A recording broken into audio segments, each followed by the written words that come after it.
There's been a tragic outbreak of common sense at Toyota headquarters in America, with the company just slamming the door on diversity, equity and inclusion madness while at the same time pulling out, if that's an appropriate term in the circumstances, anyway, pulling out of the alphabet soup of LGBTQI sponsorships. This is pretty clearly an egregious breach of the World Economic Forum's code of woke practice. Something should be done. One can only hope against hope, I suppose, that the three wise, let's call them, for the sake of argument, men of Australian social engineering, Albo, Chris Bowen and Michelle Rowland, I just hope they can find the time to spring into action and set things straight before things get out of hand. Just like they've done with everything else they've touched recently.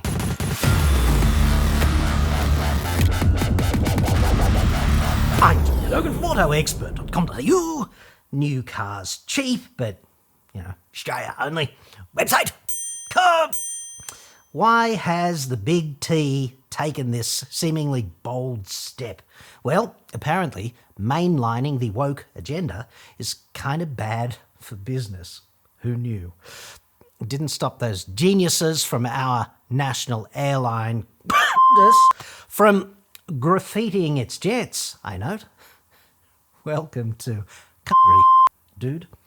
And even more importantly, I suppose, with what will Toyota America fill the void left by the departure of such a big chunk of corporate insanity?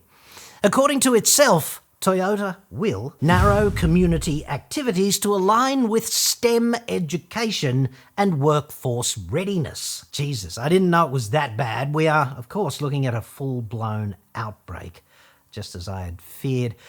They'll even, worryingly, no longer participate in the vitally important human rights campaign's Corporate Equality Index. Oh my God, no. Christ on a stick, dude. This is proper corporate blasphemy in the current context, is it not? What business has a car maker in sticking its beak into STEM? Science, technology, engineering and mathematics. Why even go there? Who needs STEM when you've got bullshit? STEM has all those tiresome rules and pesky constraints. Bullshit, on the other hand, is so impossibly liberating. Just as Albo so prophetically, if that's the word, said. Solar panels on the roof, charging your vehicle for free overnight. Speaking of solar, if you want to take effective climate action, the best thing you can do is fit rooftop solar and a home backup battery. If you've got rooftop solar already, it's pretty easy to retrofit a battery to your existing solar setup. This is going to divorce you from coal pretty much, which is, of course, the nation's biggest emitter. Now, I'd suggest that not all batteries are the same. Batteries get a bad rap from time to time. There are plenty catching fire in America right now, connected to Teslas and things of that nature. But batteries in cars typically use nickel, manganese, cobalt chemistry, right? Which is energy dense, but not all that stable. The batteries on your house connected to your solar array are typically lithium iron phosphate, which is far more durable and stable, and only about 10% of the size of the humongous battery typically in an EV. And the battery I really like for home use, to the extent that I actually have 12.8 kilowatt hours of it attached to my own house, and I sleep just fine, thanks for asking, that one is from Sungrow, and it has more international standards compliance stickers than you can poke a frickin' stick at, dude, and it comes with a 10-year warranty. So listen up, Albo. Here's how this actually works, dude. You harvest photons during the day with your array, but you store the excess ones in the battery and you burn them overnight. You kiss those electricity rate hikes goodbye and you divorce coal. Plus, it adds value to your home in exact opposition to the extortionate depreciation of the average electric vehicle. Go to autoexpert.com.au/solar now. I've got a top-notch partner on this with excellent support and good wholesale backup in Australia. There's no hard sell, no obligation, no endless waiting for a response from China, nothing like that. Onshore support, autoexpert.com.au/solar. Fill in the form. It's that simple. And now back to STEM, and of what interest is science and mathematics and engineering to humanity? Like, what has STEM ever done for you? Name me one thing, aside from doubling the human lifespan and perhaps getting 21 men to the moon, which was so freaking sexist of NASA, now that I think of it. Providing electricity and, of course, limitless hydrocarbon energy, road transport, so convenient, advanced medical care, that's great if you break your leg, and the A10 Warthog. And I suppose the all-you-can-eat degustation of free online pornography. Aside from all of that, I would argue, not very much. Plus, I suppose, dams and fresh water, and the sewer. So convenient. Steel and concrete, which very versatile. And the Barrett Model 82A1. It's awesome, dude. But aside from that, and petrochemical fertilizer and plastics and genetic engineering and the telescope, GPS, smartphones, CNC machining, you could watch that all day. And virtual reality, which is so impossibly engrossing.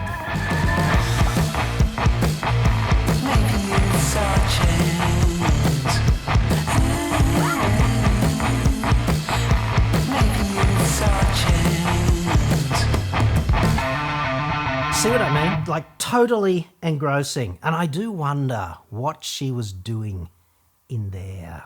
Probably working from home like the rest of us, I suppose. I do love technology, but not as much as I love inclusion, dude. There has to be a place for everyone, and we all need to fit in more or less equally.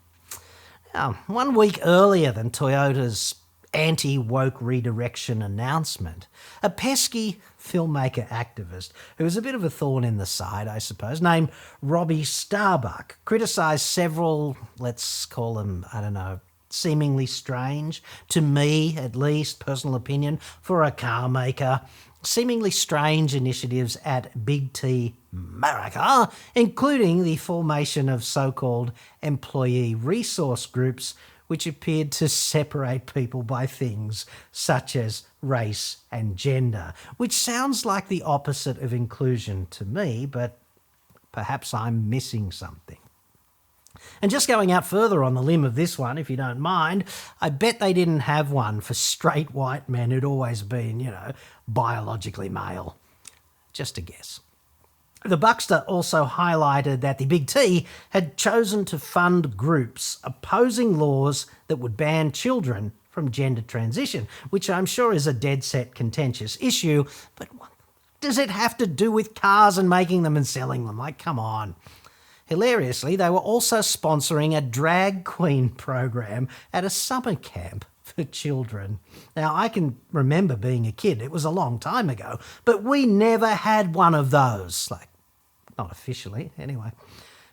But it seems, given that they are no longer supporting this, that you can stop the music after all, which is not what I was told in the 70s, dude. Why would any car maker even consider involvement in what I would loosely categorise as this polarising sideshow crap? No offence whatsoever is intended to individual members of these particular teams. Like, you go out and live your best life, dude. No hate from me, just total support on that one. Just maybe take, I don't know, places such as Yemen, for example, off your bucket list, at least in some cases, because that could end so badly. They tend not to be quite so tolerant in places like that, is what I'm saying. Toyota said that it would in future refocus mainly on initiatives that improve the quality of the business. Like, who do they think they are? This is outrageous. Just when they had their shit together too. Like, in a memo to staff, they positioned their toes even further back from the brink of the hyper-woke boundary layer and said, "We will work to ensure that the activities and events are focused on professional development, networking, mentoring and volunteering, team member engagement that drives our business. Furthermore, we will work to ensure all company activities are aligned with our values and create an inclusive environment for our team members." Imagine giving straight, middle-aged white men who've always been biologically men with experience, as we would say in Australia, a fair suck on the sav for a change. That's out-fucking-rageous, dudes. It seems that Toyota is back to changing gears as opposed to, genders. And here I was, poised to identify as a bridge at long last, like finally, after decades of being trapped in this body of a fat, investigative smartass. The pronouns could be, span or perhaps arch. I haven't decided. And of course, I don't want to be a specific bridge because that would be ridiculous. Like I was just taking the piss and I'd hate that. It's not who I am. But as I see it, it's not too late for Toyota America. This could easily be fixed before it gets further out of hand by harnessing the raw power of Canberran bullshit, magnified on a daily basis by our three wisest monkeys. They'll need a job after the next election in any case, so that's kind of a nice fit, and we could fly them out there on a jet with a giant yes on the side, representing ambient national sentiment concerning their departure. In related Toyota Australia fanboy news, Toyota is still pumping out its usual dingo piss creek flavour of local bullshit, thankfully. This is at least something consistent upon which you may depend. According to a vivid auto expert viewer who did not bother to supply pronouns earlier today, whose presumably biologically female wife received an official notification concerning the crap engineering of her beautiful Toyota CHR. Toyota is sending this letter to advise you that a customer service exercise has been launched by Toyota Australia involving your CHR hybrid vehicle. I had no idea the R word was so suddenly off limits. Dude, it's so hard to keep up, but it makes sense. Like, why use the word recall, which is just dripping in negative connotations, when you can have a customer service exercise? Exercise is good for you. You're a customer. Service exercises often cost extra, I note, at least in some of the places I've frequented. And yet Toyota is prepared to do one for you, apparently for free. So that's something. That's how you know they care. We are dedicated to providing vehicles of outstanding quality and value. As part of our constant efforts to provide the best in customer satisfaction, we have decided to carry out a customer service exercise for your vehicle. Minor point of order just on the logic of that one, if you don't mind. If they actually were dedicated to that bullshit, a recall, customer service exercise, probably wouldn't be required at all, would it? Dear Toyota Shitsville, thanks for the bread. Now, what's the filling du jour on this particular shit sandwich? Customer service exercise. What is the issue? When towing, for example, a trailer or bicycle rack, the parking support brake system operates unintentionally when reverse gear is selected. The parking support brake system software defaults to the on state when reverse is selected. This will result in the parking support brake system activating the vehicle brakes when the shift position is moved into reverse, resulting in customer annoyance. This is caused by the parking support brake software logic. If you don't mind, it's actually caused by non-logic. When you think about it like a grown-up with STEM, that's like illogic. What's the bet? The code in this case was written under the auspices of DEI, with as much employee resource group support as possible. And then we all, sat around the campfire singing Kumbaya in a focus group after braiding each other's fucking hair. Imagine what might have happened if instead the best person for the job had actually managed the project. Total fucking anarchy, that's what. Complete societal breakdown from cake hole to waste disposal system. That's not funny.